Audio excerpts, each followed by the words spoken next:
Hello and welcome to Nat One Presents Daft Monks. Hey Nate.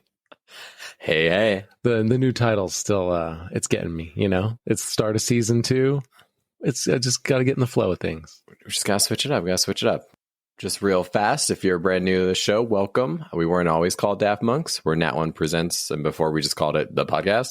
But we got a little interesting. We're gonna talk all season about our favorite characters, the D Hunters or the Daft Monks. So that's where the name comes from. And if you're a current listener, out with the old and in with the new, Daft Monks it is. Welcome back. And welcome back to you, Nate. New year. I haven't seen you in weeks. I know. It's been a long time since you've been quarantined and isolated. And, you know, I didn't even get to see your tattoo in person. I'm really upset about that. It has been brutal, fucking Nate. Like, I'm hating 2022 already. I already hate it. Like, this is the episode. Normally, guys, like, Nate is the kind of ranty, like, this really grinds my gears guy. But, like, I'm super angry this month. I don't know what it is. It's my time of the year, apparently, or whatever. But I am super grumpy. I had, like, COVID, loss in the family, military service. I'm just like, I'm over it, man. It's not been my favorite year, but at least we got the podcast going. That's true. We got it. Even though we're far away, we still got it. That's right. Big deal for us. We used to record in person. If you're a new listener, Nate and I used to flip my bedroom into a makeshift studio once a week. We just literally threw the mattress up against the wall, pulled in my kitchen table, and then threw some mics on there. It was wild. It was a good time. Yeah. New year, new-ish / same shitty show. But the great thing about recording remotely now, Nate and I were always like talking over each other and we were kind of like being heard on each other's mic. So pretty excited that we can like actually edit this podcast now. I can like separate when we talk over each other excitedly or just like make things audible or cut out the long rants that I go on.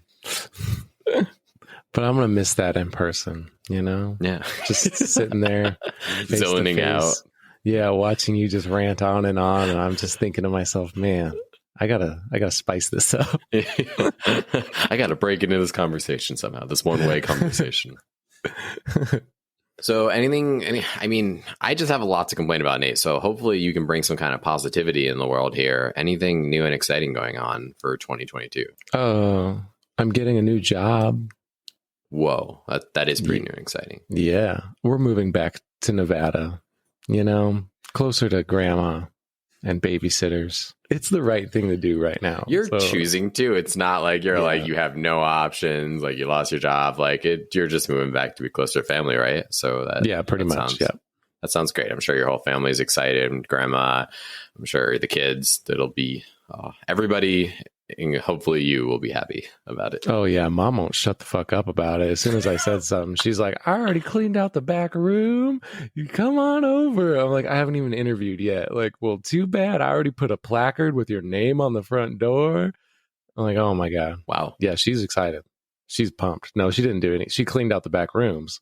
Well, it's like you have the same name too, so... Oh no, we have different names. Names. Okay. Yeah, I'm like, that would just be redundant then. No, it's like going to be Stallcut plus Hildebrand now on the door. Right. Okay, that's fair. Well, cool. That is exciting. I'm glad you have some good news to share. Hopefully, moving is, I think, never ever fun. So hopefully, no, I don't know what kind of psycho is like. You know what I can't wait to do is pack up my whole house and move that somewhere else. Whoever says that to you, punch him in the face and call him a liar, because that's literally not true at all. Nobody enjoys it. Are you guys able to like hire movers, or are you gonna have to load that shit yourself? We did manage to secure some kind of financial good bonus to help with the move. It's so much better if you can like pay somebody to move you. Yes, because it's just like moving isn't just the process of the day you put stuff in a truck and then you take it out. It's like all the packing beforehand, the weeks afterwards of the boxes sitting everywhere. Like it's a much longer process. So if you can speed that up in any way, I'm sure I think it's worth it. Because another guy paid to have his whole house moved. He got another job somewhere else. I know you're from that side of the world. It's Fisher's Island, I think it's called. He got a job over there. Okay. And take a wild guess how much it was to pack up his house and move it to Fisher's Island. I mean, that had to be thousands. Like high thou- 15. Okay, I would have guessed like 8, 9 maybe. Right. So like, because that's a big distance. And then to go on a ferry over to an island, like I guess that just shoots the price way up. Inflation, that's fair. Cost of boat fuel. Nobody has sailboats anymore. Boat fuel's going up through the roof. It's the only one who has something to say about boat fuel or any kind of fuel at any time, any resource. He has an opinion about it. Like Alaska, which is rich in oil and timber. Oh God! If you don't get that joke, go back and listen to all of season 1. You won't have to go many episodes before you'll pick up on run into robot jacks. Yep. Well, that's great news. I'm going to go ahead and hijack this conversation now and say I'm glad you started the year great, because it has not been so great for me. Well, with the exception of getting my tattoo. But basically, I have embraced a life of crime. Mm-hmm. Yeah, I'm a criminal now. It's a big deal. Basically, I've been working on this half sleeve. You probably heard about it in the first season, right? I was about to give up. I tried all these artists. I talked a bunch of shit about local artists that I didn't like, who didn't get my master vision. But I finally got that figured out. So I got this badass half sleeve. And then I got remedial school training for breaking the law. Ooh, what law did you break? Are you allowed to say? It was a traffic violation. You're such a bad boy. I'm such a bad boy.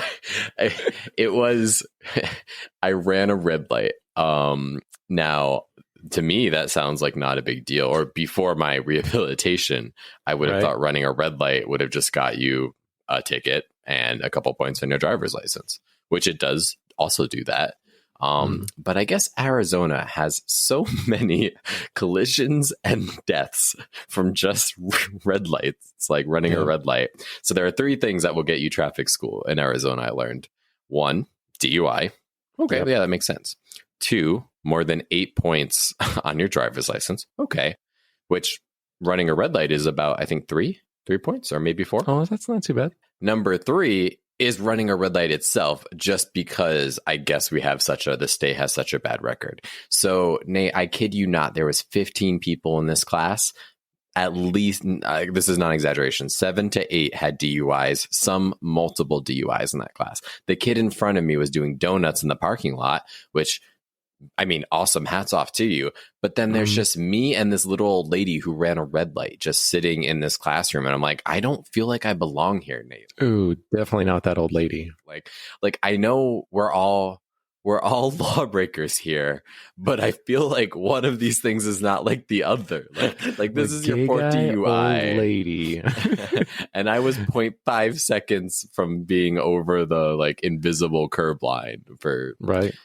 It was the new half sleeve. They took one look at you and just labeled They're profiling me, Nate. Yes. They're profiling me. It's unbelievable. They're like, this guy broke the law and he's probably going to do it again. So listen, I was going into it of you know what? It had been a while. I could use a refresher on some traffic training. I'm like, I was being humble about it first. Of all right, yeah, I'm going to learn some some laws. Okay. Nate, this mandatory 8.5-hour class was the most hippie fucking thing I have ever been. And Nate, any listener on the show who has listened before knows that I'm the liberal one by a lot. Okay. And Nate's the angry conservative.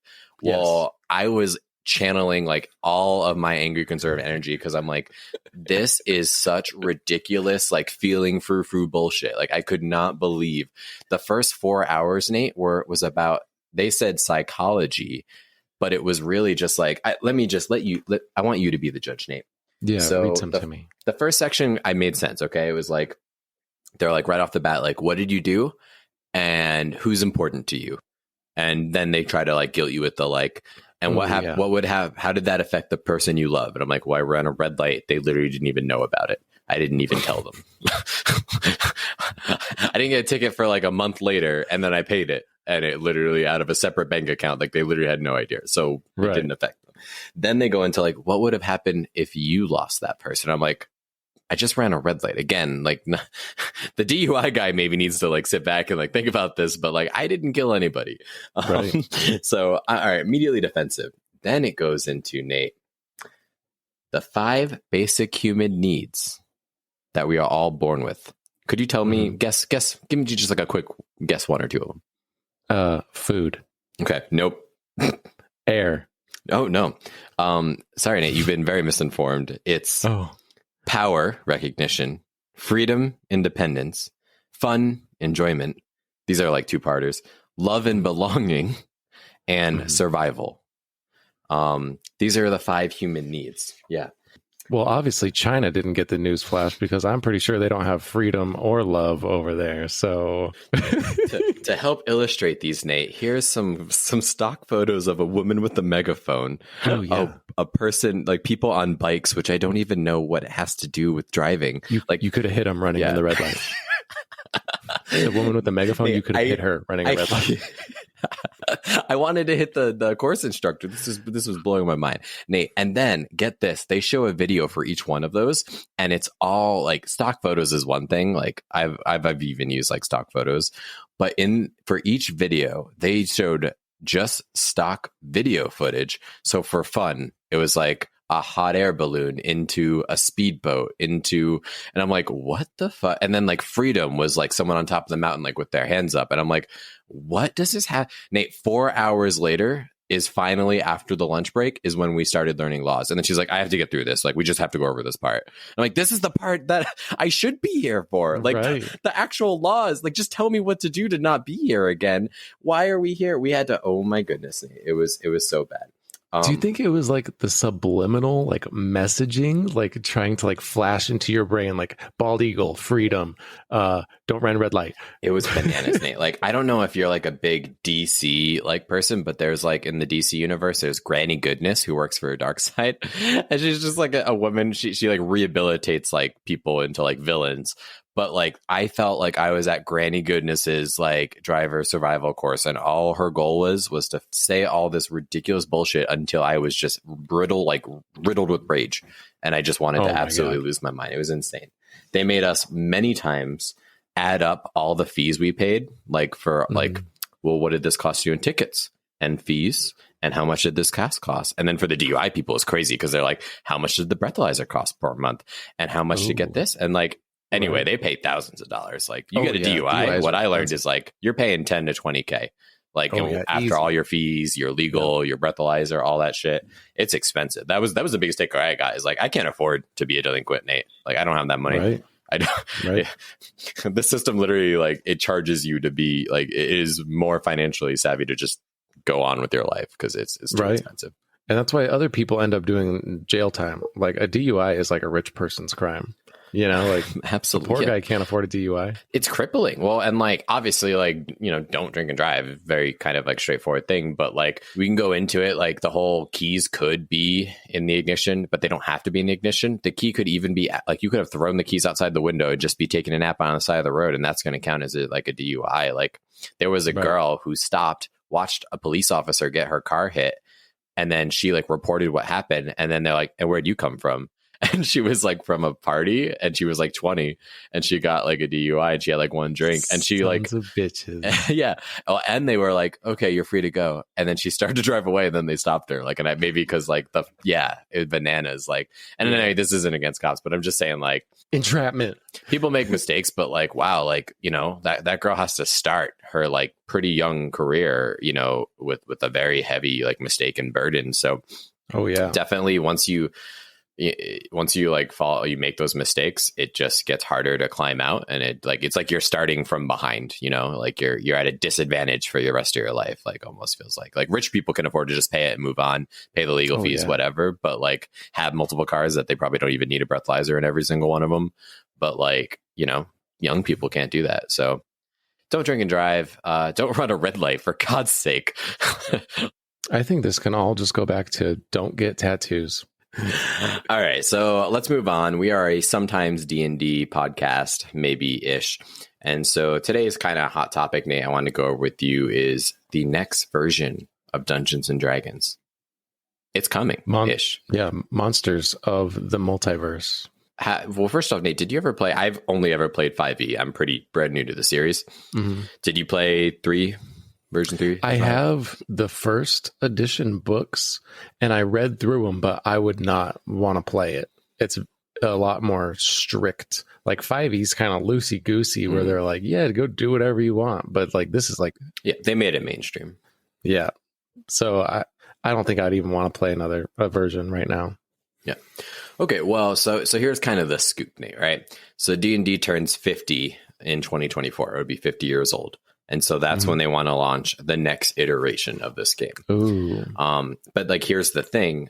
5e was explosive. They lowered the bar for the game, and that made, it like, instead of gatekeeping, like, it made it easier for just casual gamers and people like me basically to break in and start playing. So it has been explosively successful.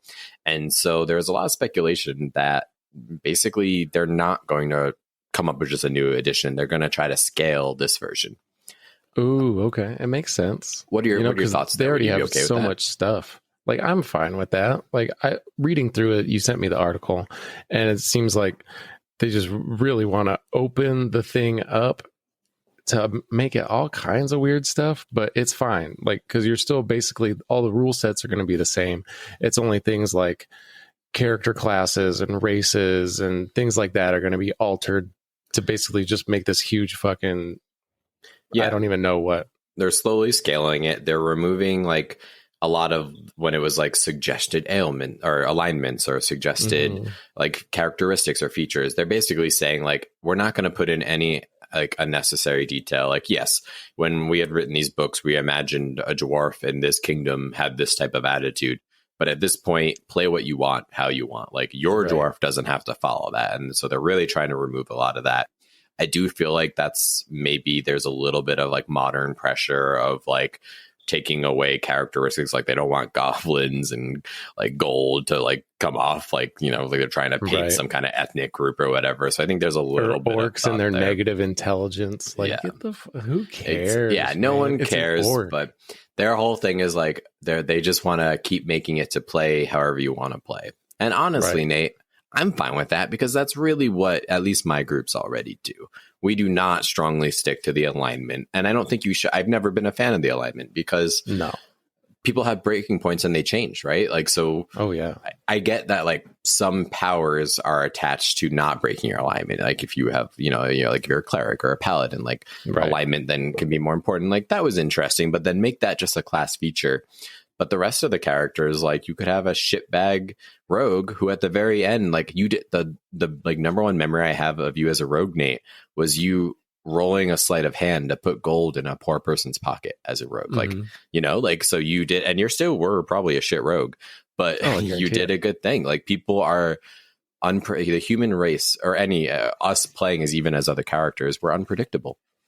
Right. So I don't think we should have to follow alignments and characteristics. Like, fuck it, let me play the way I want to play, Nate. Right. I don't know who follows that shit anyways. Like, who's that much of a rules lawyer that they're like, oh, sorry, you have to be lawful good and tieflings have to be chaotic evil. Yep. Like, that's the only way they can go about it because of their demon blood. Like, shut the fuck up, dude. Like, that's so boring. That's too much. That's so boring. I don't know. Like, there was an age where maybe that made sense, but I just don't think so anymore. Like, we just have a lot of options and games and stories to indulge in.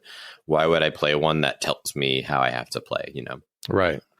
If you play with our group, there's always a shtick too. Like, our characters always have, I don't know, I build my characters around a shtick. So this next season, I'm doing an illusionist wizard who can't remember a lot of his past. And so he actually, like, sometimes he accidentally, almost like wild magic sorcery, casts illusions, and then he can't tell if they're real or not. So he's just bananas, kind of like Joker from the movie. So, but he's a lot nicer.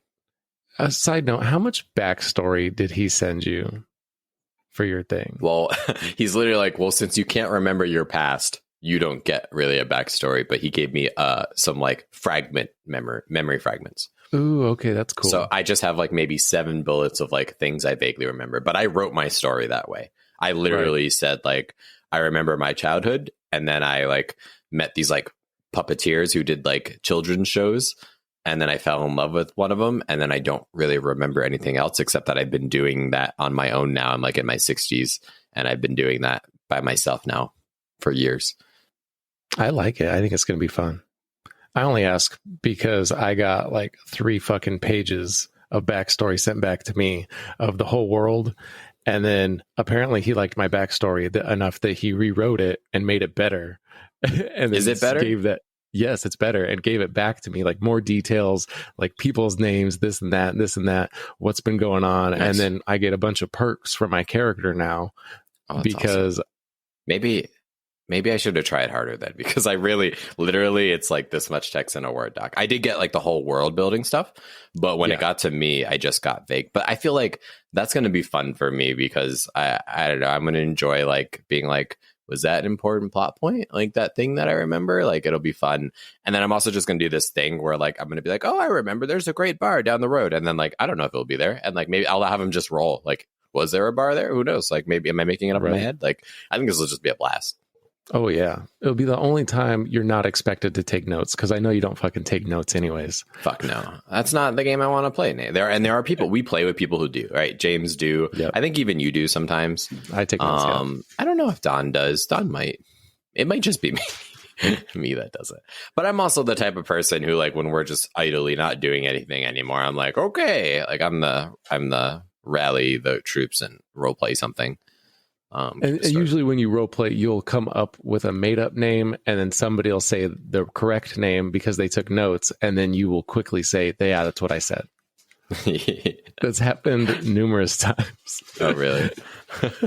I can't tell if I do that on purpose or not, actually. I think that might be not on purpose. It's just so automatic now. You'll be like, yeah, and then Johnson, and we'll be like, oh, Stevenson. Yeah, that's what I said.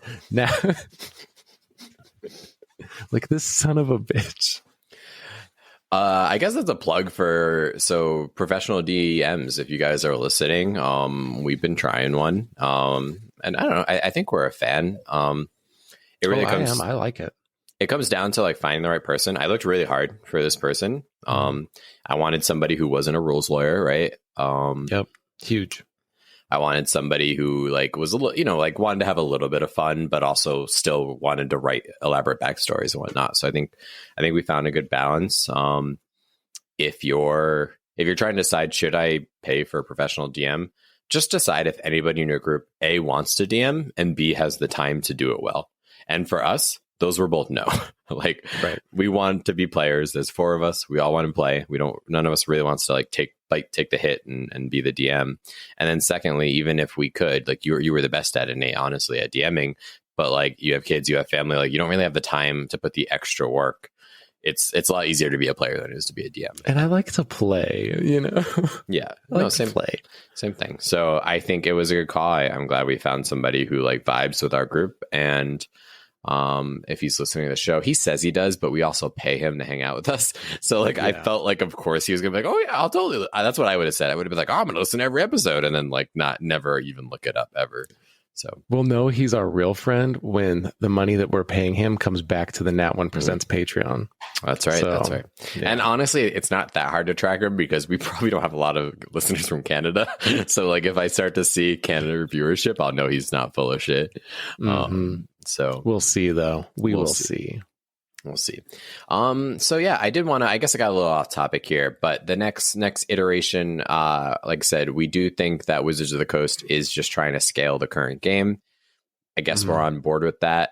But what I'm not sure I'm on board on is this Monsters of the Multiverse package thing, Nate. So right. It's this like new book, the book itself sounds cool. It's divided into 2 parts. The first part is like, hey, we're going to take 33 of these character races and put them all in one book. And they were previously across multiple books. I'm like, all right, that's cool. And then the second half is 250 monsters, and some of them are new. And then again, consolidating kind of, what was the monster book manual called? This one's going to be Monsters of the Multiverse. Yeah. But other monster books, there's Volos. Volos, that's what I was thinking. The Monster Manual, I think the other one was. Yeah, so I think it's combining a bunch of those. Right. It's combining a bunch of those, and I remember them saying too, same thing of like they don't want monsters to be from one region anymore because they're the hot word is multiverse everywhere, and so they're imagining like D&D has, it's not just the Forgotten Realms, like Critical Role universe is canon, that like that's an actual universe. So they want Wildmount, yeah. They want their enemies now that can be part of any of those. So all that sounds great, but here's the thing.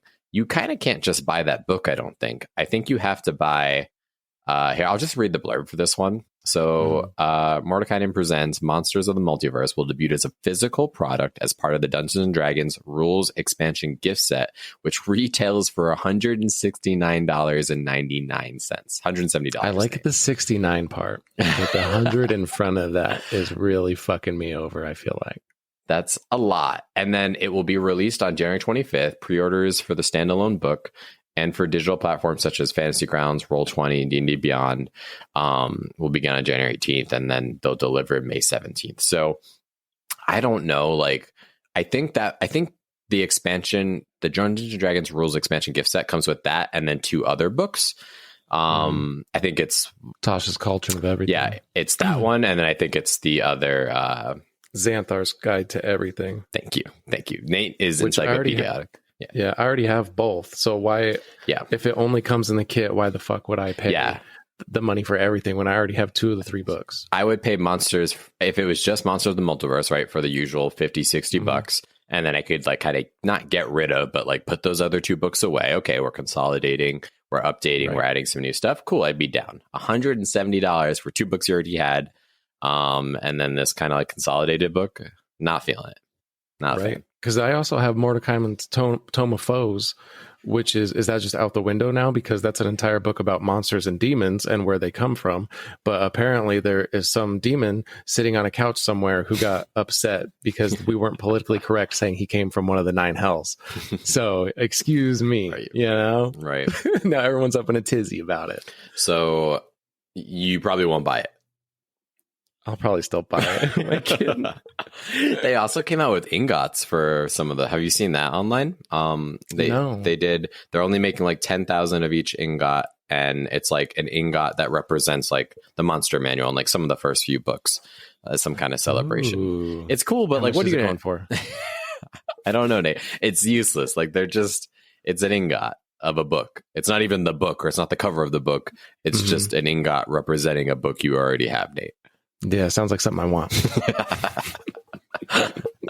Sounds good. Well, I'm very curious to see. I think they're too invested in D&D Beyond. I think 5e has been too explosive. So I think the next iteration in 2024 will be a 5.5, or will just be this weird expansion of the multiverse.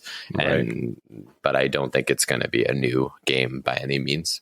No, especially with them launching the D&D Beyond website and everything like that. Could you imagine if they actually wanted to implement a whole new rule set? On top of that, it'd be bananas. No, so I think 5e is here to stay for a long while. I think so. And money talks, Nate. Oh, yeah. All right. So shifting gears. So this new season, if you've listened to the first season, which was Nat One Presents the Podcast, we usually do like some kind of activity. This season we're still going to do the activity, and then we're always going to finish with some Daft Monks, just kind of real play ongoing D&D campaign. But for today's activity, which kind of goes on the pop culture area, Nate, I want to ask you, have you ever seen a movie and thought, I could have wrote that better? Oh, lots of them. Mortal Kombat being the first one that comes to mind. Any horror movie you've probably ever seen, or any horror movie. The last Terminator I watched, I don't even know what it was. Rise of the Machines, probably. They still have me. Scarred me for life. I could have wrote that better. Yikes. Yeah. So, well, here's your chance, Nate. So we're going to today workshop the plot of major 2022 blockbuster movies. So I have, 6 movies here? I have 6 movies, and I have the kind of start of the premise they unleashed, or they kind of like made public. But since the movies haven't gone out yet, I figure we can go ahead and just write the rest of the script for them, right? They're probably not through production yet. Like we'll tell them how this movie should go, right? Yep. All right. Perfect. So first one I got for us, right? Aquaman 2. So, and I'll read you, this is kind of like the brief, this is all they've told us about the premise for Aquaman 2. Aquaman forges an uneasy alliance with an unlikely ally to save Atlantis and the rest of the planet. Where do we think this movie should go? Oh, man. To save Atlantis and the rest of the planet. I feel like the rest of the planet's taking a back seat on this. So there's going to be 0 time with the rest of the planet because it's like the person you don't want to talk about. So the whole thing is going to be in Atlantis. Obviously, there's probably going to be some kind of dark underbelly. Jason Momoa might get his hair chopped off to pull like a Thor transformation kind of thing. Please. Like, well, we can transform too, you know. Maybe he'll be buffer. maybe to jazz it up a little bit, since DC's been slacking, there might be some partial frontal nudity. I don't know. I want some tattooed nips. That's all I'm saying. Right. Who knows, But as far as an actual plot, man, I don't know. There's going to be an evil merman of some kind who's going to find some ancient relic that came from space and that actually powers Atlantis. And he has to do something with it. Oh no, Atlantis is crumbling. He flees to the surface. Aquaman teams up with some bitch who's not the bitch that got beat up by Johnny Depp, allegedly. It's some other chick. And actually is a then they beat him. This movie. Oh, is it? Yeah, she's How still come in she this gets to movie. keep doing movies? How come they have a different Dumbledore come in? Huh? So he was found innocent. We'll get to Dumbledore in a sec. So Okay. I think you're spot on, but here's what I think happened. So I think the Save Atlantis and the rest of the planet, I think this is a undercover environmental movie, and I think actually the threat is humans, because that usually is, being serious for a second, the DC stuff. Atlanteans are always pissed that we're just literally dumping garbage. Like, it's like scene. I don't know what like animated show I was watching, but like they clean up all of the garbage and put it in the truck, and then the truck just backs up and dumps it back into the ocean. Like, that's so like, I feel like that's what's happening. And Atlantis is like, this is bullshit. So then the unlikely ally is actually our friend Greta Thunberg, who gets gills and goes underwater and becomes an environmentalist Aquawoman. And she also, like the women always have sorcery, right? I don't know why only like women get it. Right. That's not how it is in like the comics, but in like whenever you watch an Aquaman movie, it's always like the queens, like his like love interest. They all have magic, and Aquaman's just like a guy with a lance and like fins or gills. I don't know. Yeah, talks to fish and shit. Yeah, whatever. So I feel that's what I think is going to happen. I think it's going to turn around, try to like blindside us and be like, you're the problem. And then Greta's just going to go on like a 30-minute rant, like not even in character. And then the movie's just going to end. That's what I'm thinking. Like the backdrop fades out, and then it's just her, and it's just all black behind her, and there's like fucking music going on in the background, and it's just panning in on her face. Exactly. Her face. It might pan over one time to see a Native American with a tear rolling down the cheek, like that old commercial, where they're littering, and then it goes right back to Greta, and then like she's mad. You see the fire in her eyes. It eventually zooms like 7,000% into like a vein on her forehead while still hearing her speech. And that looks like a fucking redwood tree in California, it's like protected and stuff. I think we nailed it. I think sign, seal, deliver, print it. It's ready to go. It's in the movie. It's in the movie. DC, send us our paycheck. So it's funny you mentioned Dumbledore, because the next one is the next Secrets of Dumbledore. What I think, what was that? Fantastic Beasts is the series. So I'll give you the premise, right? And then we can run with it, right? Okay. So Professor Albus Dumbledore knows the powerful dark wizard Grindelwald is moving to seize control of the wizarding world.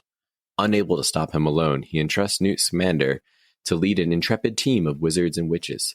They soon encounter an array of old and new beasts as they clash with Grindelwald's growing legion of followers. Pretty vague, honestly. Right. Like, that's literally kind of just what the last movie was. Ish. Yes. The same thing. Yeah. And maybe they throw in a Nicholas Flamel, but here's the secret of Dumbledore. You're not fucking Johnny Depp, dude. Like Grindelwald. Like, you're just some other guy. I don't know who you are. My time is invested with the Deppster. Jude Law? No, that's Dumbledore. Yeah. But Johnny Depp is supposed to be Grindelwald. Like, I don't know who you are. So, like, who's this other guy?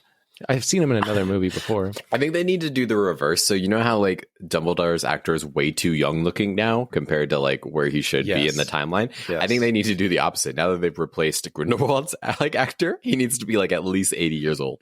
Yes. Like super fucking old, like having like trouble like with basic mobility in every scene. I think that's where we need to go. I would have been behind that. Like he's coming out with a walker and shit, and he's like, "Ooh, what happened? I used to love you." And he's like, "Oh, I pulled a Palpatine, man. I was doing Force Lightning, and all of a sudden I aged 150 years." I hate when that happens, you know? Yeah, I'm not wearing nice suits anymore, man. It's back to these robes for me now, dog. Letting my old nuts flow in the breeze, yo. Yeah, I like it. I think that's where we go. What do you think Dumbledore's secret is? Oh, do you think... Now, living in the world we're living in today, I think he's going to come out as gay. That's not a secret, Nate. Like, that's not. No, it is in the time period, Nate. Maybe it's a time period piece. It gets Who knows? weird. Well, so like, I'm more. All right, let's put that aside for a sec. I'm kind of more confused that, like, so Grindelwald convinced this other guy that he's Dumbledore's little brother. He's a Dumbledore, but he's not a Dumbledore. No. I think that's kind of like where we left off, right? Like, this kid thinks, and then he's like the Phoenix Fox came back to him. Oh yeah, that's kind of interesting, right? I'm not against that.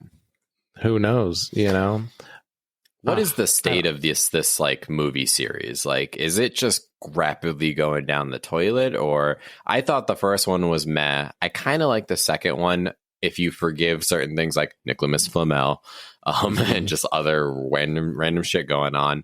I kind of liked the second one. Like, I wanted to cry. I love the chick who's in love with the fat guy. Yes, I do too. I love her. And when she chose, spoiler alert, to kind of like go with Grindelwald, I wanted to cry. Every other character is like irrelevant, but I do think Newt's character is like a really great actor. It's just like out of place in this like fantasy world of people just like doing like a paycheck Harry Potter movie, and then he's like trying to go for the Academy Award of like a like broken wizard guy with weird like social skills. I think that's one of the biggest problems is I love the characters. I love the fat guy. I love the chick who loves the fat guy.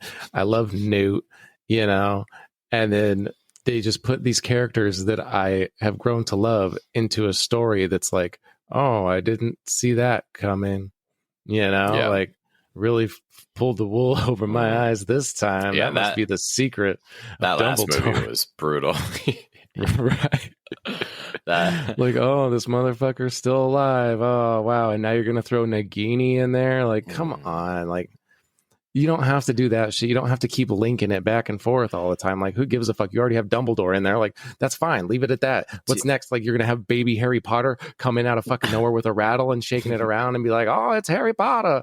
Like, no, you don't need it. There's gonna be more cameos. I can't think of who they'll be. I don't know if giants live a long time or something, but like, we're gonna have other cameos. I know it. Oh yeah, it'll be fucking baby Hagrid coming up with his dad and be like, "Oh, I can't wait to go to Hogwarts." And Dumbledore will be like, "Oh, well, you want to know a secret?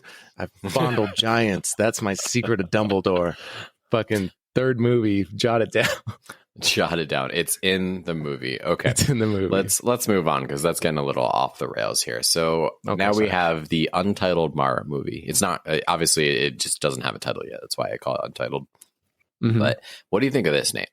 While cleaning out their grandparents' attic for a yard sale, 4 siblings discover a retro NES console. Assured it's nothing more than junk, the kids place it in a yard sale bin before hopping online to play their favorite games. But then an internet outage causes their games to crash, and the crew decides to dust off their favorite cartridge of an old system one last time. Little do they know that King Bowser has bigger plans for them, and it's up to the family to team up with Mario, Luigi, Peach, and Toad to save the Mushroom Kingdom. It's the new Jumanji, but with Mario.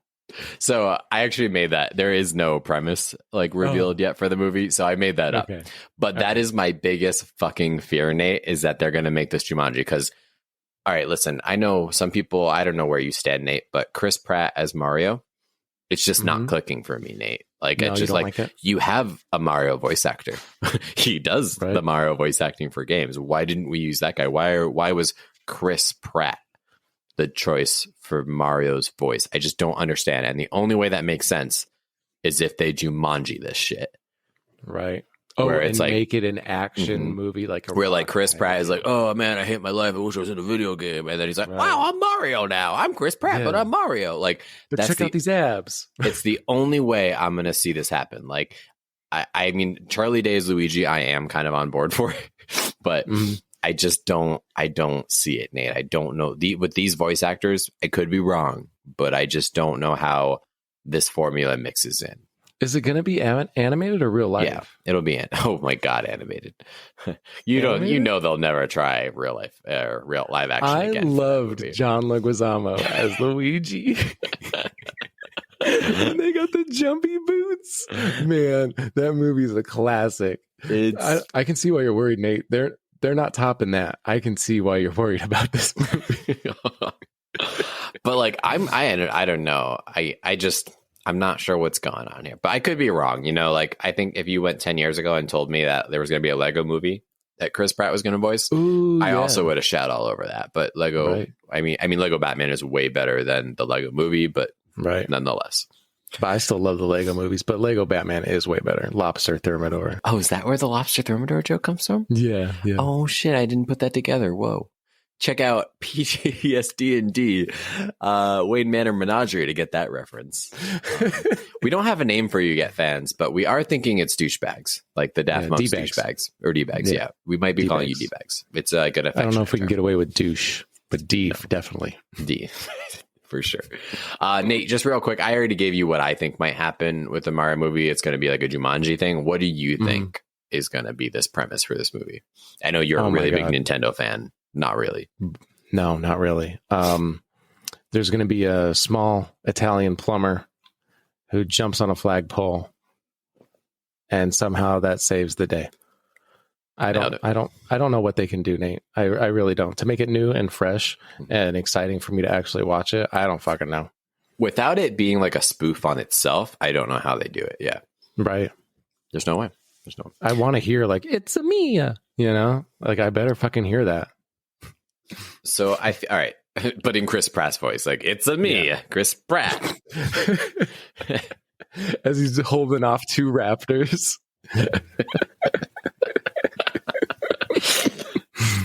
Oh gosh. Okay. So these first three movies were kind of picked out of love. Like, I enjoyed the first Aquaman. It is probably by far the best DC movie. Maybe Wonder Woman 1 was also pretty decent. Wonder Woman 2, though, don't get me started. That was trash. The 88. No, that was garbage. Oh, bad.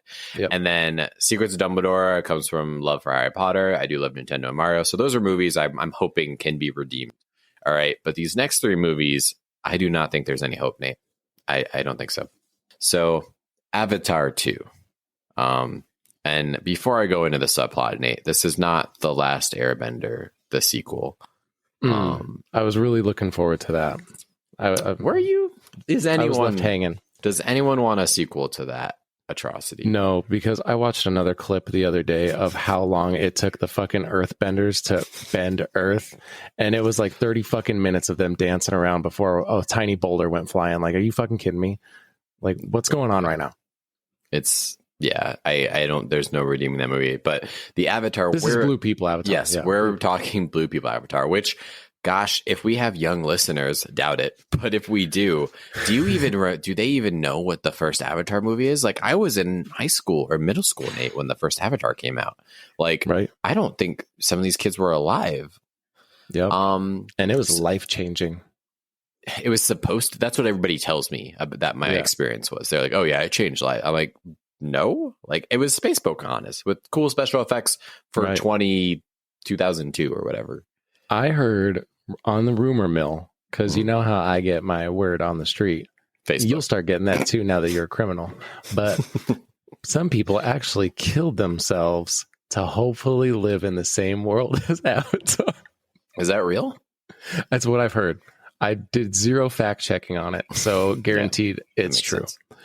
I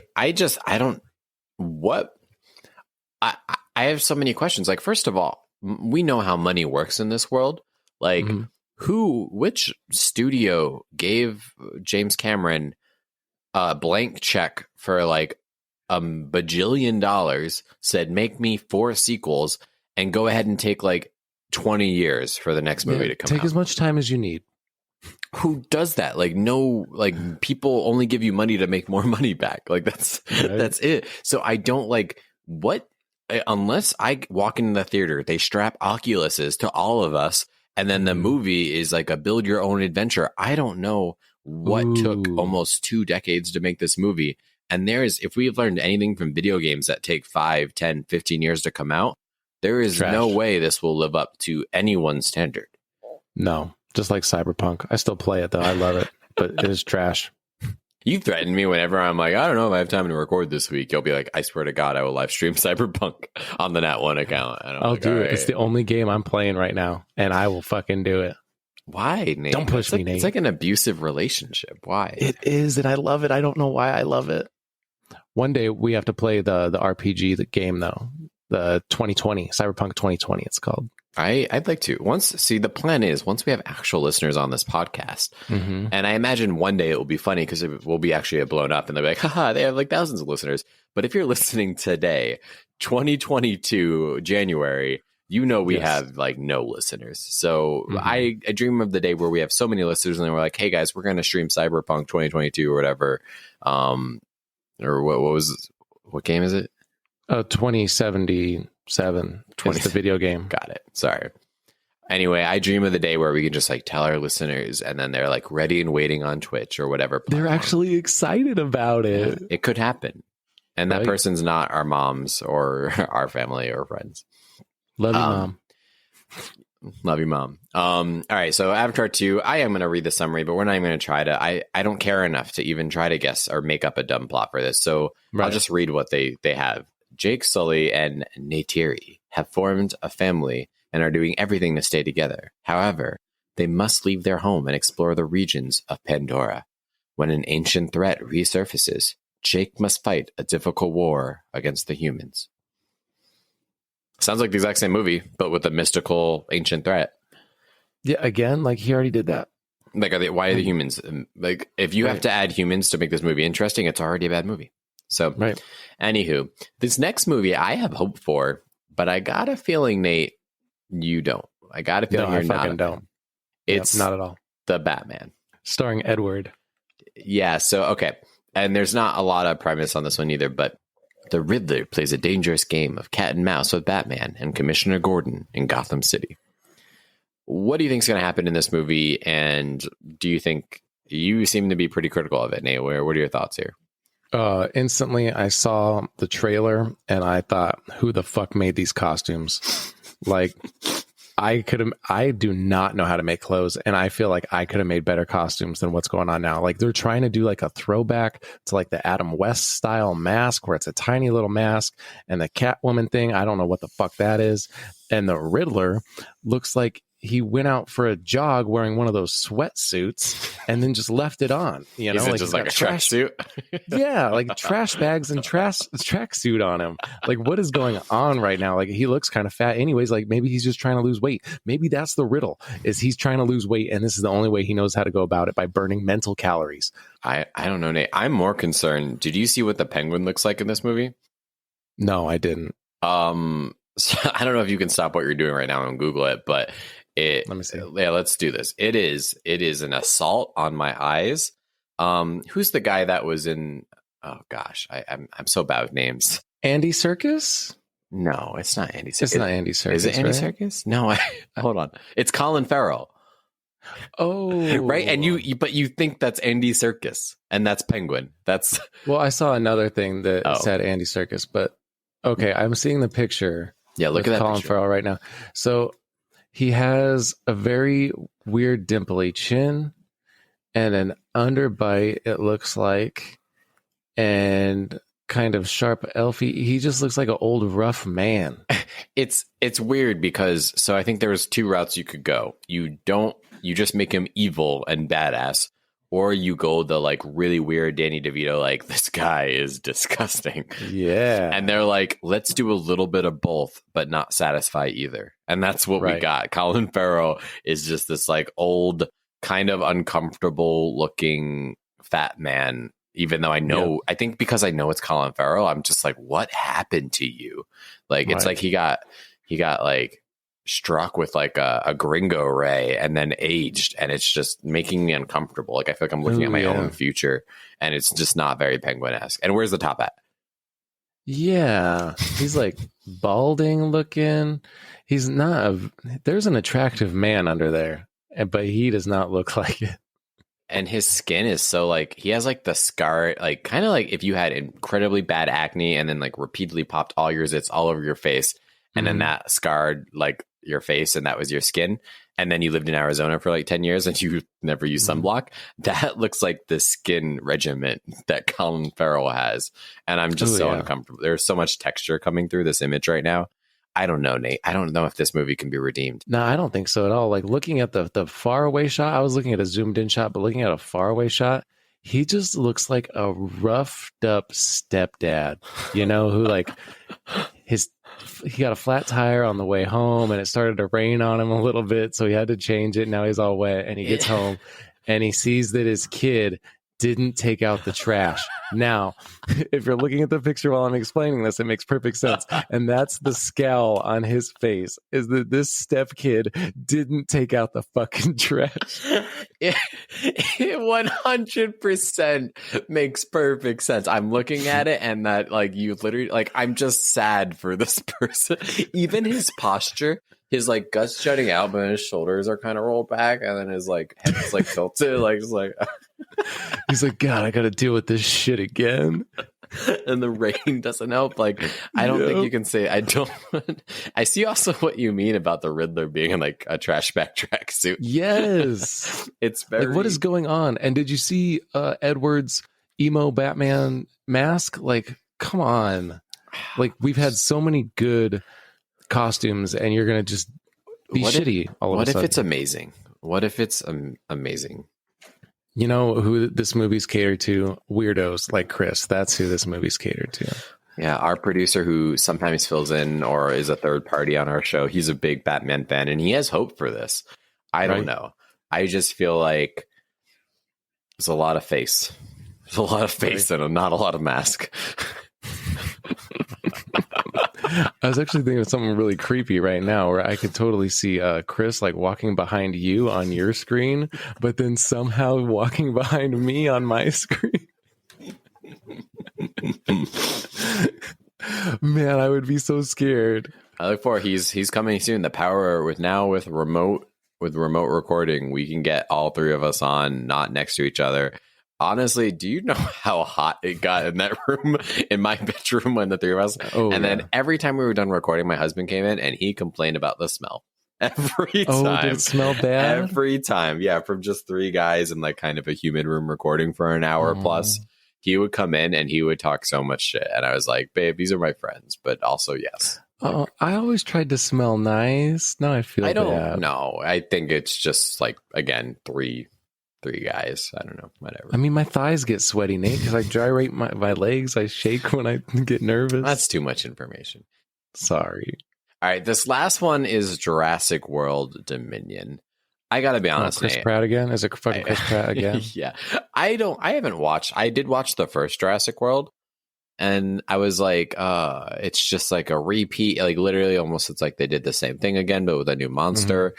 And just like, how many times are you gonna open the same park on an island with a volcano? Like, just how many times are people going to make the same horrible decisions? I don't know. But here's the problem, Nate. Set 4 years after the events of Jurassic World Fallen Kingdom, which I have no clue what the fuck happened in that movie, in which which one was that? I guess genetically engineered dinosaurs were auctioned to companies around the world, while others were released on the U.S. mainland. The story takes place around the world and depicts humans living with dinosaurs. Sounds like crap to me. Yeah. I'm not feeling it. I don't... What company would buy it? Amazon? Tesla? They got dinosaurs now? They're going to space dinosaurs? I'm just imagining, like, people with dinosaurs in their backyard, and, like, it's almost like the Flintstones, you know how they're just, like, riding around, and like the dinosaurs do like machine work, and, like, that's I'm thinking we're going to be watching the Flintstones but live action with Chris Pratt. I'm not buying it, because number one, there's a lot of people out there, I think, that are kind of like me, and I don't even trust my own computer, let alone buying a fucking dinosaur to hang out in my backyard with my children. I'll give that a hard pass. This is the guy who unplugged his Alexa because it offered a suggestion in the middle of his conversation. Like, I didn't ask her, Nate. I didn't say, hey, Alexa. I was having a conversation with my wife, and she butted in saying, I can help with that. The point being, Nate, I 100% believe you. Like, most of this population would not let us. Like, that's like, do you see people walking around tigers? Not unless you're famous. If you're a celebrity, then probably. Or the Tiger King, but he can turn anybody gay. Just ask.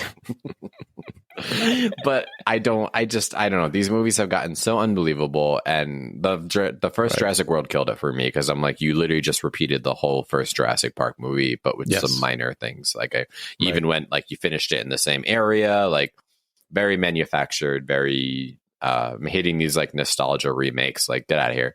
Give me a fresh take or get the hell out of here.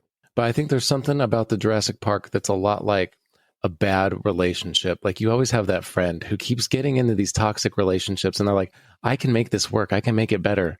Like, no, your relationship is Jurassic Park. It's a park full of prehistoric creatures who are just trying to eat your face, who kill humans. Yes, it'll never work. Stop trying to make it work. Like, no, I'm going to give them a chance this time. This time we altered their DNA and they're going to calm down. Okay. They're not going to be so worked up this time. You know, they can't reproduce because we changed their DNA with frogs. So we got it covered. I would watch that movie, first of all. But yeah, I think that's exactly what, like, that was like some weird complex like comparison you just made to society, but it works. And relationships, and yeah, you can't change people, you can't change dinosaurs. That's Jurassic Park. That's gonna be my new thing now. When like I see a friend of mine or somebody in a bad relationship, I'll be like, oh, Jurassic Park. And with that, Nate, I think it's time to play some D&D. How about you? Okay, let's do it. I'm so ready. The darkness is approaching yet again. The vampires have outnumbered us 4-1. And our odds are not in our favor. It seems as if all hope is lost. I wouldn't quite say lost, as probably misplaced or something along those lines. But either way, fear not, for Van Helsing and Belmont are here to save you. And welcome to the first chapter, whatever you want to call it, of Daft Monks. Daft Monks is our real play D&D campaign that we'll be playing at the end of every single episode of the Daft Monks podcast by the Nat One guys, me and Nate. They follow our two favorite heroes, Trevor Belmont and Abraham Van Helsing, who are just really horrible monster hunters who are both tasked with defeating Dracula, but pretty much always fail. Just go listen to season 1 and you can find some more backstory if you want. But otherwise, we are starting fresh today with the new adventure. And I'm going to hand it over to Nate, who will be our DM for this episode. Thanks, Nate. So, tiny bit of backstory. Just a tiny bit. Everything happened on the previous episode. Go watch it. Watch all of them. But in between then, Van Helsing and Belmont found a nice, quiet little town to retire to. They got tired of trying to hunt the D, so they ended up in a town called Prohold. Now, they've been here for, let's say, 6 months, enjoying their small vacation that they thought was retirement, and that trouble is brewing. But we don't know that yet until later on. But as of right now, they found a little cottage that they share and room together. And basically, they've been making odds and ends by selling trinkets. Van Helsing has actually been selling off items that they found during their travels, and they're starting to run thin. So he might be resorting to other nefarious means. Meanwhile, Belmont is kind of loving it so far. He's enjoying the peace and the quiet, and he's trying his hands at other things besides monster hunting, which is all he's known his entire life. And I think that's where we will start off with us. My boy, it's been so nice these past couple of months, just me and you out here. I just want you to know that I appreciate it. I really do. Yes. Well, it's been nice not living on the road, living in peril, burning people's houses down, attempting to be killed every so often, protecting people who don't want us to protect them. This is really living the life. But what do you appreciate in particular? If you don't want to tell me exactly what you like, I'd be happy to hear. Well, it's just this town, you know, like I feel like I can finally let my hair down and really get to it, you know, like everyone's so nice here and loving and caring, and they're always like, oh, hey, Van Helsing, you look so good today, or you're looking very dapper today, Van Helsing, you know, and I just really appreciate that, you know, more than anything in the whole wide world, just someone who appreciates me for the things that I do, my boy. Oh, I feel like are you saying I should appreciate you more? I mean, I think your hair looks nice. It's very tangled, and it would help if you brushed it. But I appreciate you, Van Helsing. I'm picturing you like sitting down on like a couch or something, and I'm in the kitchen like chopping up vegetables, cooking dinner. No, it's not. It's not that. I think you're fine. I'm tired. Like money's getting tight. We need to find something else to do for funds around here. I'm almost completely out of my treasures that I've sold, and Dread Pirate McNibbles. He hasn't come back yet with that treasure map that I told him to go get, and it's not looking good lately.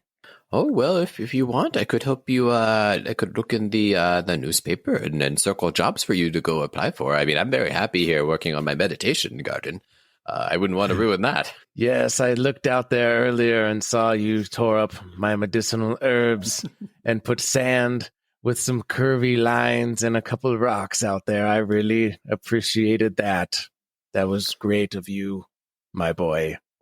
Yeah, I just figured they look like weeds to me, and about part of harmony is death, like sometimes you have to give life, and then sometimes you have to pick all the weeds and light them on fire. And man, did I have the best meditation of my life after I burned all your weeds. Yes, they were medicinal weeds, because I have that condition, but that's neither here nor there. Yeah, I think you're right. I think I need to try and find a real job. I think it's that time. You enjoy retirement. You were the real monster hunter, my boy. And I think I'll maybe go ask the tavern, the man at the tavern, Delge, I think his name was, if maybe I could get a job there and sling drinks or whatever it is the commoners do, Yes, I think you should do exactly that. You like to drink. You like to sling? You like to talk to people? You would be great at that. And the best part is that I would stay right here in the meditation garden doing what I like doing, which is nothing. But not nothing. It's transcending time and space in my own inner and outer feelings and whatnot. But really, I'm doing nothing physically except existing in one minute area in the garden. Yes. You son of a bitch, yes. You always talk me into these great ideas. Okay, first thing in the morning, I will go down to the tavern and ask for a job. This might be the hardest thing I've ever done in my entire life. Yes. Just remember to wear pants. I remember a lot of times you did a lot of jobs, and you weren't wearing pants for most of them. When you have calves like these, you just can't not show them off, my boy. It's a crime, really. Yeah, I don't even know how your pants fit. It's so weird because you have such thin, like weak, sickly looking thighs. But then your calves are like baseballs. It's alarming. You should spend some time in the meditation garden. Oh, yes. Imagine if Geralt of Rivia was flipped upside down. Like how his biceps are. That would be my calves. Ooh, I'm a big fan of Geralt, as you know. And also remember that the long white hair also flows from me in the same general direction. Is this the upside down part of you? I'm up and down, a little mixed up. Anyway. Fear not, my boy. Fear not. I'll get that job. I'll go ask Delge in the morning, and I'm sure we can get things worked out. Yes, that sounds delightful. Very good. Well, if you don't need anything else from me, I'm done folding my origami morning stars here at the dining table, and I will go finish with an evening meditation and pray for your return tomorrow is fruitful. Oh, awesome. Thank you. Good night. You're appreciated. Appreciate you. Yeah, I'm sure. He does look like finger guns. The fucking finger guns. So if that's it, then you guys go to bed. And I, Van Helsing, do go out to the bar, the tavern, to go talk to Delge first thing in the morning. And I don't come back. Okay. Yeah, so I'm like wandering around the house and like everything's clean, everything's organized. Like, and I'm like, something's wrong here. I'm having a good day. The house is organized and in order. I'm happy, honestly. Something must be up with Van Helsing. I wonder, maybe I was foolish to let him go to town by himself. I mean, that boy always gets himself into trouble. That man, that heck of a man, knows how to give himself a hell of a time. So maybe I'll go start at the bar that he said he was going to apply for. Is the newspaper listing still around? Oh, yeah. The one I like circled. Yeah, but you circled like an actual job, and I decided I'm going to go to the bar. Like you circled like an accountant at the bank kind of deal. Okay, so Belmont very much like thinks he's always right. So even though you told me you were going to go to the bar, I'm going to go to like the bank first. Have you seen this man? Okay, what time of day do you think it is that you finally left? I don't know. So sunrise happened. I figure you left a few hours ago, but by noon, I'm like, he always comes back for food. If I know Van Helsing, he's always looking for a free meal, and he does not know how to make food for himself.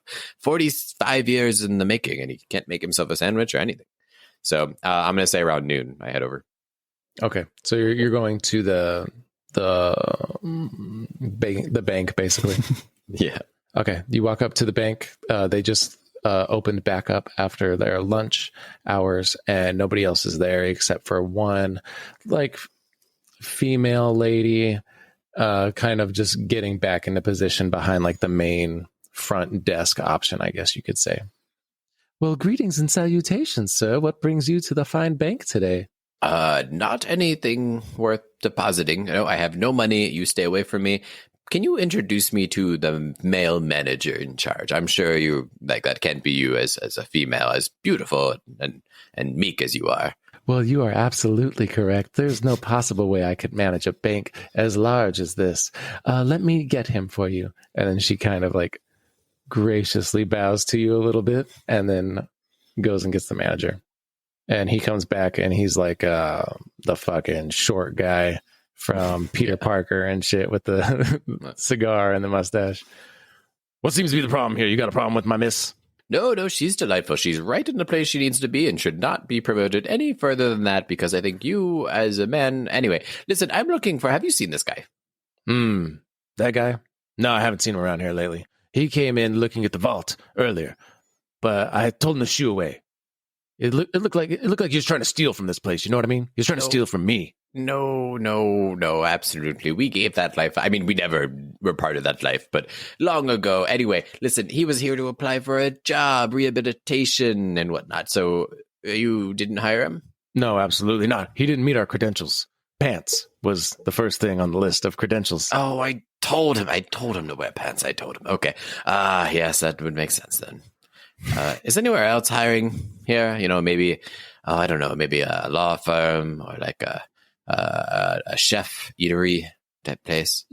Any place reputable? No, not really. Any place not reputable? Just the bar. It's pretty seedy. Bad dudes go in there. I go in there every Wednesday night. I'm a bad dude. Yes, I can tell by your half sleeve and that red light you ran with the horses the other day. Yeah, I had to do a class on it. Yeah, totally bad. Like fans himself. Anyway, well, off to the bar. That's probably the first place I should have checked, I guess. No, these things happen. You have a great day now. Do. Say hello to your amazing secretary who is in her rightful place. No, she's deaf. I'll probably fire her anyway soon. Oh, wow. We had a full conversation and I wasn't even using my hands. Anyway. She's a lip reader.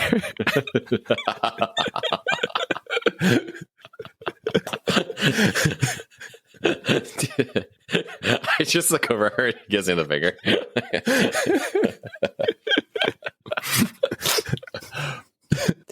Okay, I wanna go to the bar. Okay. You go across the street to the Friendly Arrow Tavern, and it's owned by Delge, and everything looks closed up. It should be open at this point, but the door is closed and there is a closed sign flipped around the front of the handle. Yes, I believe Van Helsing taught me an old Swami trick. And I just like turn the sign around and then just try to like shake the handle. And it's not even locked. You just walk right in. Okay. Like, hello. As you walk in, there is blood and guts all over the place. Oh my God. Smeared all over. Pieces of people kind of on the left and on the right. And then that's pretty much all you see right now at this point.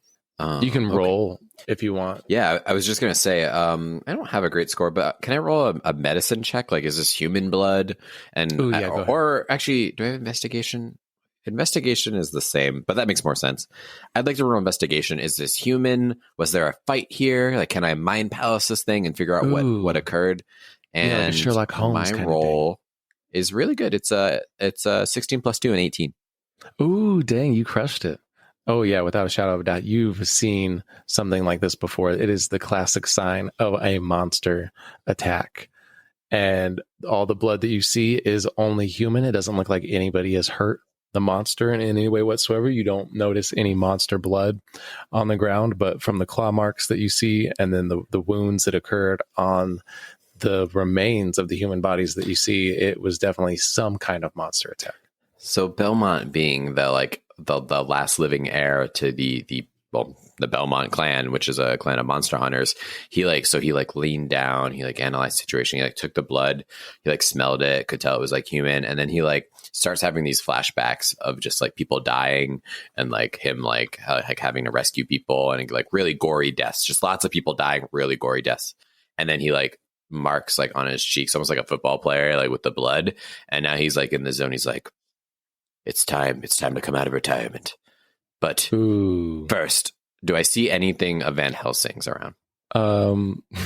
Give me a roll for it. Or no, I want to say with your investigation roll, you rolled good enough. Underneath a pile, you do see Van Helsing's boots sticking out. He's hiding like a little kid, on all fours, and it's just his feet are sticking out, and you see him pretty clear. He's actually wiggling them, and he's hiding.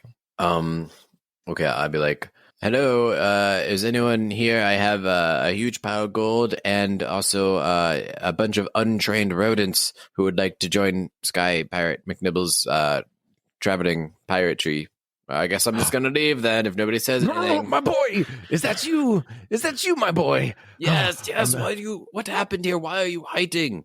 I was obviously not hiding. I was knocked unconscious by a monster that happened to be in here. I have no idea what it was. And I'm going to roll to deceive you.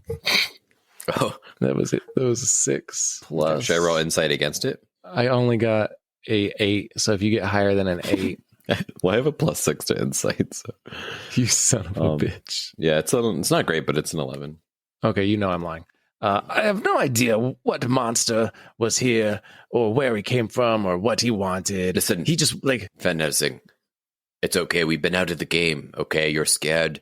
You're out of practice. You're far less qualified or skilled or athletic or in shape as I am. It's okay.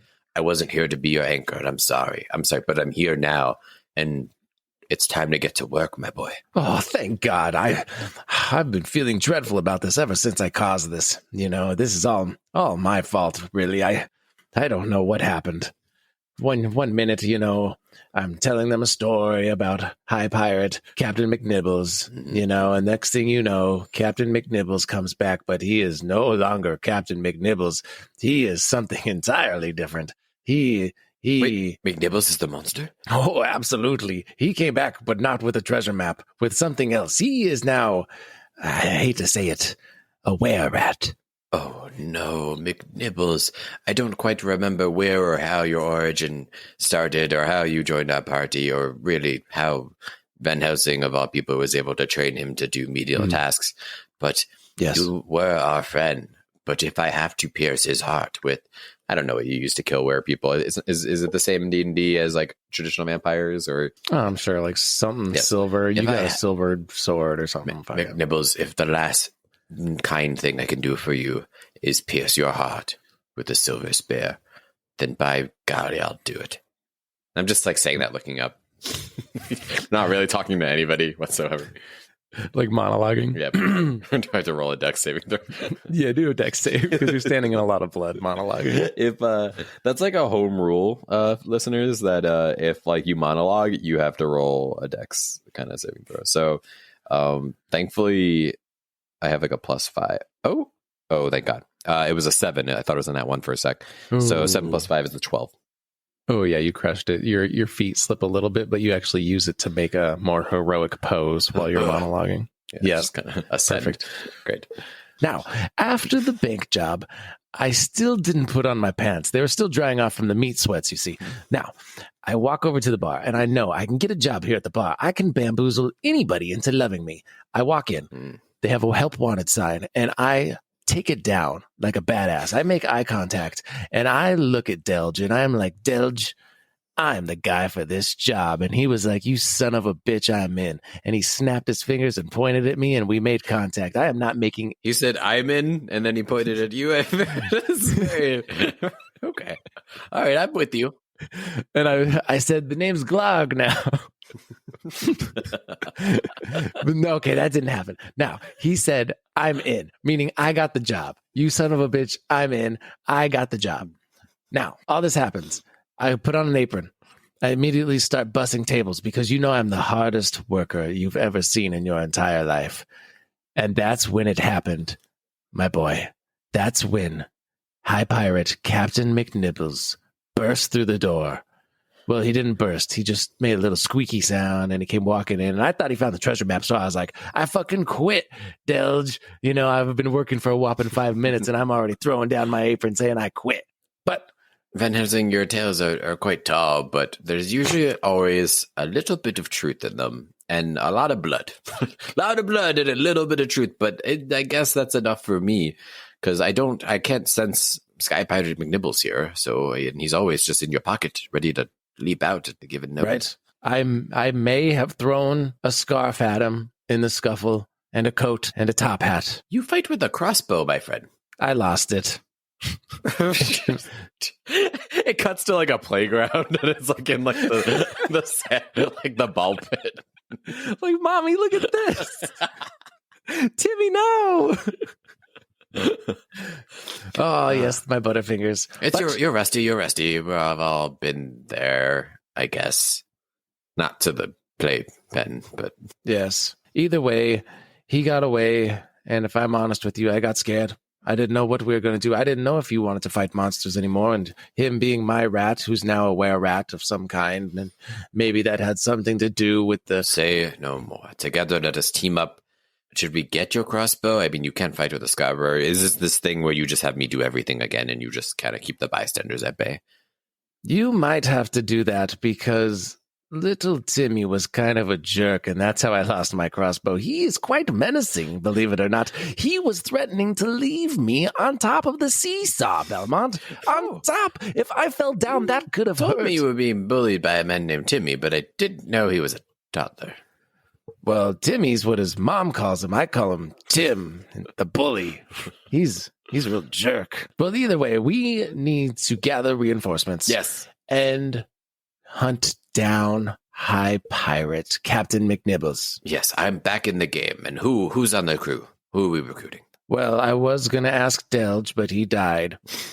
Sadly. I just look over. He's like dead, like face like first on the like counter. Do an investigation on Delge. Not one. Yep, he's dead. Dead. He's like I pick him up and I'm like, oh, he's dead, and I just drop it and like hear like that. Yep, like his head just drops. He has like a glass bottle in his neck. He's just dead. The monster obviously killed him. Very much. I don't remember Sky Pirate McNibbles being so brutal. Oh yes, he's terrible creature. Now, that's all we have. We could ask our friends at the church, but ever since I broke in, let's say 2 to 3 nights ago, and drank all of their communion wine, they might not be too happy about it. Well, at least they have the holy water. Oh no. Yeah, I needed a place to wash my pants. And I was like, no. Somebody left a nice cleaning basin out here, and it is a terrible mess, I have to say. You know, I had just paid our dues for the year, too. I paid up front. Wanted to try to get ahead with the big guy for once. Oh, that wasn't enough. I went and fucked that up. I'm sorry. I should have gotten a job sooner. Sometimes I forget how big of a screw-up I am, my boy, but the church never turns you down. You're a child of God, after all. Yes, I have a special place in their heart and their donors. My family were big donors. I don't have as much money as my parents did before they were, brutally murdered by Dracula. But back in the day, we donated quite a bit of pretty penny. But anywho, basically a legacy. Anywho, let's go. So we can't go to the church. Delge is dead. I don't think you have many other friends, and I've been a little too focused on my meditation garden. Well, maybe if you could origami us up some friends, we'd be in great fucking shape. That's it. No, I'm just kidding. I don't have anything. I can't actually make origami people. But maybe we can go to the merchant square. Like, I have sold some of that to some different people, and maybe there's someone for hire, like a mercenary that we could tag along. I hear Blade has been lurking. Ooh.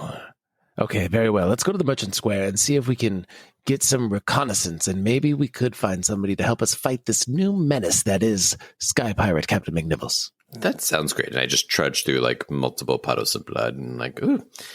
Before we go, should we maybe check pockets, see if they left? I mean, they're not going to need it anymore. Ooh, you are absolutely correct. Ooh, we could maybe pay back for the church. Yes. Yeah, I like what you're saying.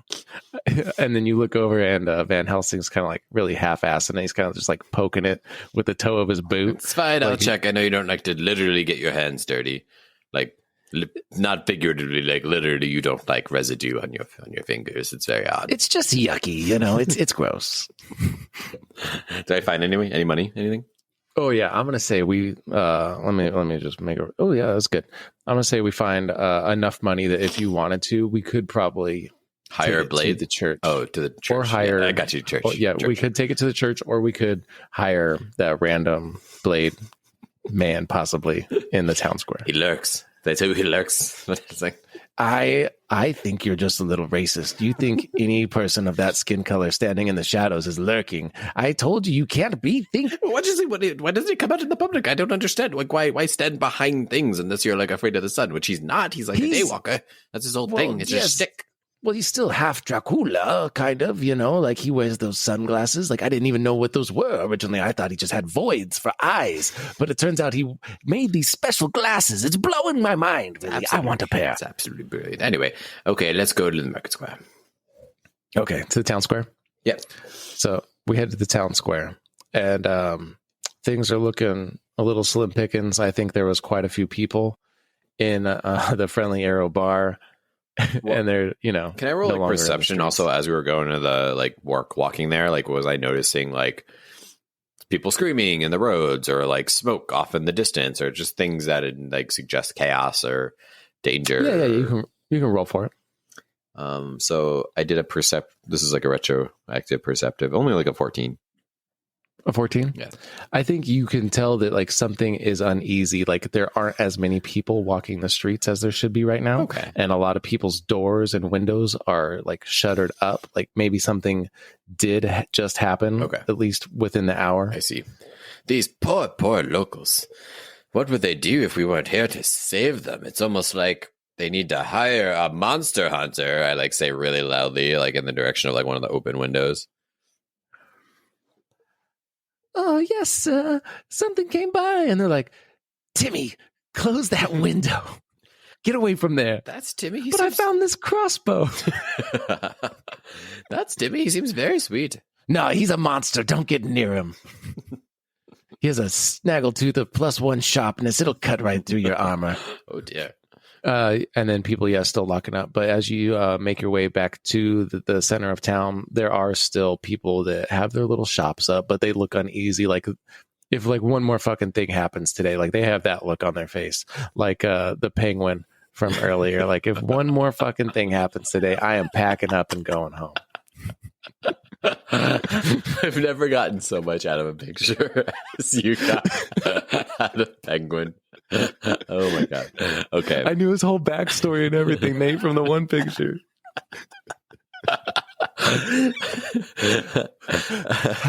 Okay, I know we're in the middle of this, but how bad would you laugh if that is his backstory in the fucking Well, that's movie? like, do you know, like, well, what, I mean, Joker has many, there's no, like, kind of, like, canonical, like, backstory for him, but one of the, like, popular ones is that, like, a guy trying to make ends meet, he was, like, a comedian, and then he's, like, not making money, so then he goes to do, like, one gangster job, and that's at the, like, the plant with, like, the toxic poison shit, and then he gets pinned and he falls, so it's like, he just had one bad day, and then turned into the Joker. Ooh. And like that's kind of exciting for the penguin. That penguin we saw, I just think he had a lot of those days, not just one. like he crawled out of the acid. Was like, you know what? Tomorrow will be a new day. And then the next day, it was like even worse. Like they foreclosed on his house. He's changing that shitty tire, and in an act of frustration, he throws the tire iron, and it just so happens to hit a bus full of nuns that falls off of a bridge. And they're like, that guy killed all those nuns. He's like, well, I guess I'm a fucking criminal now. I might as well run a red light. Now we have to see the movie. We have to now. So stupid. So I dumb. want to know his story. So anyway, there was a merchant who looked like that guy. Oh my god.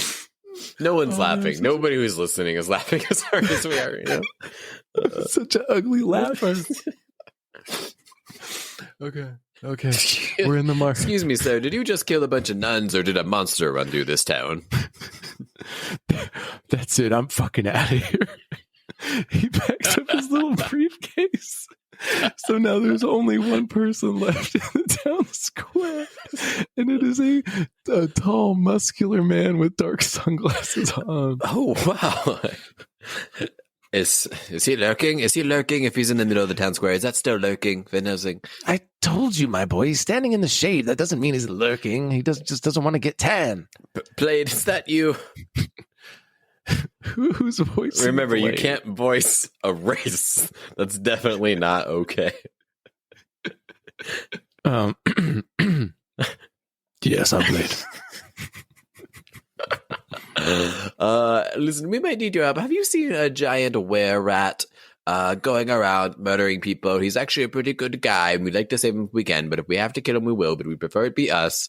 Listen, Blade, I know you do bigger, cooler things, but it's kind of a big deal for us to get our were-rat friend back. Oh, you mean this? And he throws up a were-rat head on the top of his little counter. No! And you're like, Oh my God, is that McNibbles? Oh, you monster, Blade. wait, is that McNibbles? Can I investigate? Does it actually look like McNibbles? Oh, wait, hold on. And then Blade pulls out an eye patch and a little pirate hat, and he puts it on. Oh, yes! McNibbles.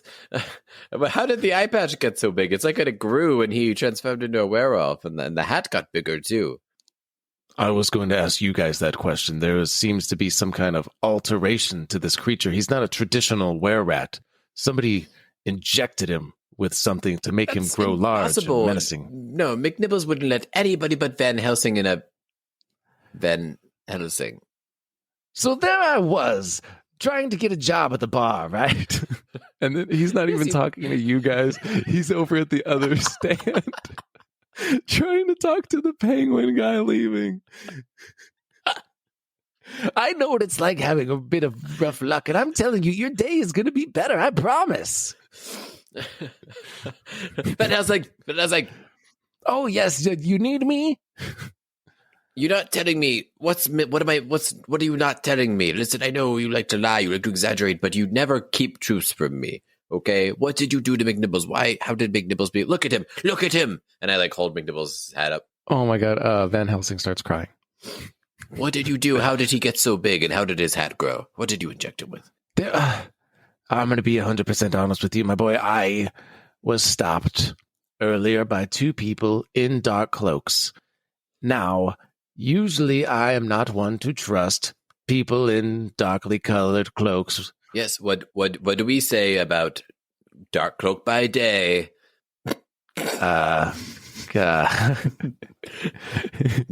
Kill your were-rat by night. We said these things. Exactly. Yes, I forgot. I forgot it. It's a tale as old as time, and I forgot it.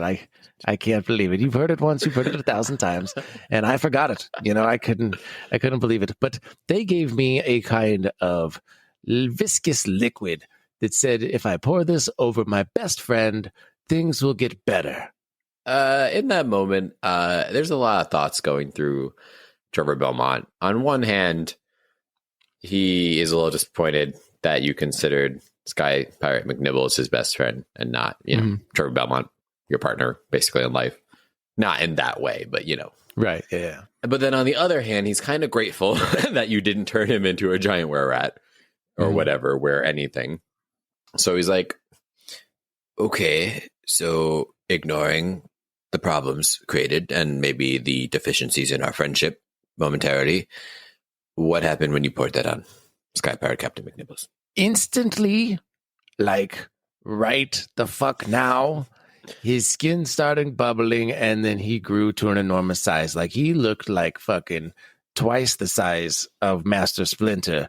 You know, the rat in the tail that taught the turtles. I told you, stop ingesting the weeds in our yard. I don't know who this wooden rat man is, Splinter. I don't understand. So he got big, he became a were-rat, and you clearly tried to subdue him and stop him. Correct. He might have smelt blood because it turns out Delge tripped and fell on a bottle before McNibbles went into a blood frenzy. I want to roll an insight check on that. Yeah, go ahead. I'll roll a deception against it. Ooh, you might not beat it. I only got a 12. I got a 20. Oh, 18 plus 2. Oh, damn. Okay. So I think you're telling the truth. The floors in the Friendly Arrow are horrendously slippery, and he fell right on his jugular on that bottle. Wow. But this is besides the point. Tell us Who about are this these time. cloaked? Yeah, you've seen it once. You've seen it 1,000 times. Now, who are these cloaked people? That's what I want to know. And then my Blade actually steps in at this point, and he says, "This vial, do you still have it?" Well, of course I do. I poured it on him. I got scared, and I immediately thought to myself, Helsing, this vial could be worth some money later, so you better pocket this. It's in my pocket, which are in my pants, which are not here at the moment. Be right back. I took him off when I was over there talking to the penguin guy. They're like, just like you were like, you had them like laid out, and then you were like leaning on them, like talking with them. Well, let me tell you about my day, like throwing him over my shoulder and shit. Yeah. So he comes back with the vial. He gives it to you, Belmont. Okay. And then if you can roll an Arcana check on it or whatever other kind of check you want on it. Okay. Yeah, I guess Arcana, medicine, it's all the same for me. Oh, it's not bad. It's an 18 total. Ooh, perfect. You do notice that there are several ruins basically etched into the glass of this, and one of them you are very familiar with, and it is the mark of Jakul. Oh, no. Oh, no. It is exactly as I feared, Van Helsing. You were fooled. Well, not really fooled. You really just did what they said. Like just verbatim. But these markings, see these, I mean, I don't know all of them, but they're in the books in the Belmont Family Library. They're obviously dark teachings. And there is one specifically, it's basically Dracula's calling card. It looks like a bat with fangs and blood. This is the work of Dracula. I've seen this before. I've been tracking it for a while. It seems you are extremely lucky that your friend is so slow and did not pour this on you like I'm sure they were intending them to. Yes, he's very... Exactly. I'm a genius beyond my time more than anything, my boy. Yes, you're a whole lot of something, Van Helsing, and I guess I am grateful. Like, your treachery is always just slightly outside of my reach. But didn't we kill a Dracula back in the day? There was we kind of like crashed somebody's party. Or I thought we crashed party. Actually, you were invited. It was all set up. But anyway, didn't we push a handy, capable Dracula down the stairs, and kind of that was that? You two did, in fact, kill that. See, that's what I thought. Incarnation of Dracula. But sit down. There's a lot we have to talk about. And then as you guys sit down outside on the street, he basically explains the whole spiel to you, how in our world, Dracula basically lives on a cycle. And he will be young and full of life, and then grow old and weak, and then basically be reincarnated a little bit later, and then be back and young and full of life, and then just continuing this age cycle. Well, on that notion, we'd have a lot more time. I mean, it would be a few more decades before he cycled back down to youth. So that doesn't make any sense. No, absolutely not. You guys killed him in his very weakest state. He died of old age after the first step, and he was dead before he hit the last step. So you guys really just killed an old, weak man. That was the greatest triumph of my life. I literally, that was the blood oath I gave my family before on their dying breaths, was to kill Dracula. And I thought I fulfilled my life's mission. Van Helsing did good for once, like ridded the world of the scourge. You can't tell me that everything we did was literally going to happen moments later on its own, that we were just kind of antagonized. Everybody hated us for weeks. They said, you pushed an old vampire down the stairs and killed him, and he was in a wheelchair, you know. I felt bad about that. Well, I'm sorry, but you two were invited to the dinner for schmucks, basically, for monsters. That's how I remember it. Yes, I recall being invited. But it was a nice dinner, really. So, anyways,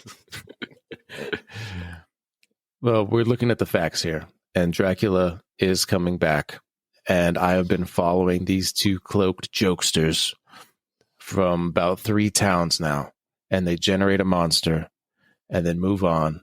It's like they're trying to get people scared again for the rise of Dracula. You mean Dracula?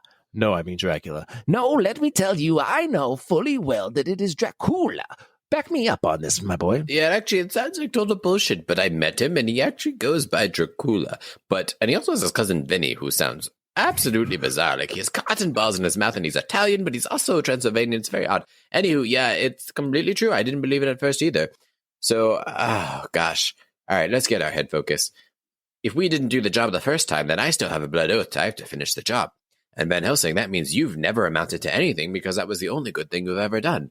And Blade, well, it's just another notch on your belt. You've really done everything. In fact, I think you've killed him before, actually. 7 times, in fact. Yeah, well, who's counting? Not me. Not Van Helsing. I am. And then Blade like lifts up. He's got like a little tally mark, like tattoos, like tallies. Oh, very nice, very nice. I know someone who got a tattoo. He was a criminal. Not saying that you are. Just you do a lot of lurking. Lot of lurking. Is that a racial thing? No, it's not. No, it's not a racial thing. It's just why don't stand behind things. You look over and Van Helsing's like looking at him, like giving him a wink, like, yeah, this dude's fucking racist. Back me up. And I look over at the penguin guy. He's like flipping you up, like, I'm fucking out of here. He's like slowly still just packing up. Like, he doesn't have much, but it still is taking him a long time because he knows he has nowhere to go. I want to picture him having his like suitcase packed up, and then he turned and it dropped and everything fell out on the floor, so he has to pick it all back up again.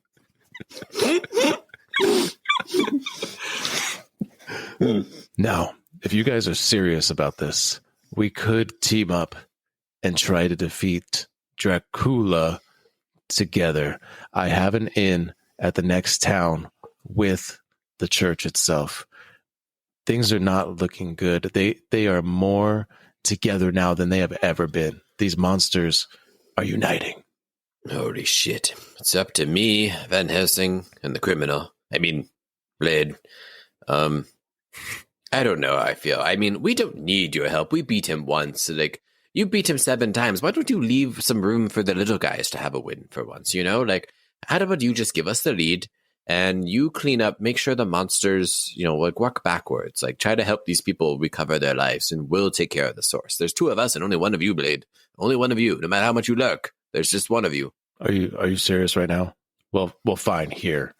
And then he like scribbles something down on a piece of paper, and then he hands it to you, and he's like, maybe you should check your own library if you don't believe what's at stake here. If you need me, I'll be in the next town. You'll find me at the church. We're preparing our troops there.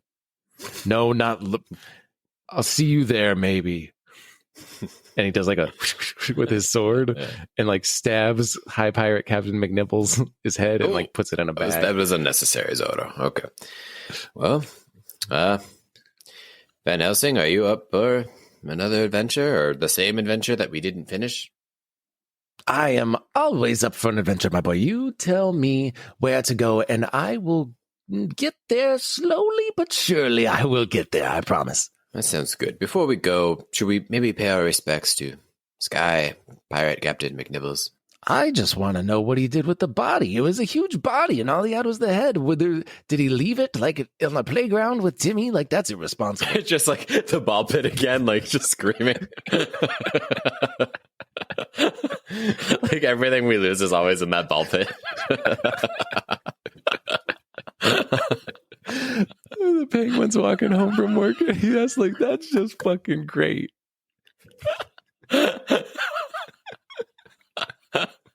Can we just end it there? Yeah, let's do it. I want the like ending image to be like sad music. Just like every like block, the penguin's briefcase comes undone. He has to pick up all of his stuff again. I love it. I fucking love it. Oh my god, Nate, that was great. Thank you for kicking off the Daft Monks premiere. What can we expect from this adventure? For people who don't know the D Hunters, and if they haven't figured it out yet, like what can we expect? So for people that do know the D Hunters, this one is going to be a little bit different, where we're not going to be all over the place. We are following a storyline, and we are going to keep going, and it's basically going to be a real season of shenanigans from the D Hunters. And for those of you who don't know the D Hunters, we are incompetent, but somehow lucky enough to keep pushing forward, much unlike the penguin guy. It's perfect. I think that's great. I look forward to seeing where this goes. Thanks for kicking off season 2 with me. Thanks for our new listeners. Thanks for our new Patreon subscribers. Thanks for supporting us, and I hope you enjoy this season. Appreciate you guys. Thank you. Bye.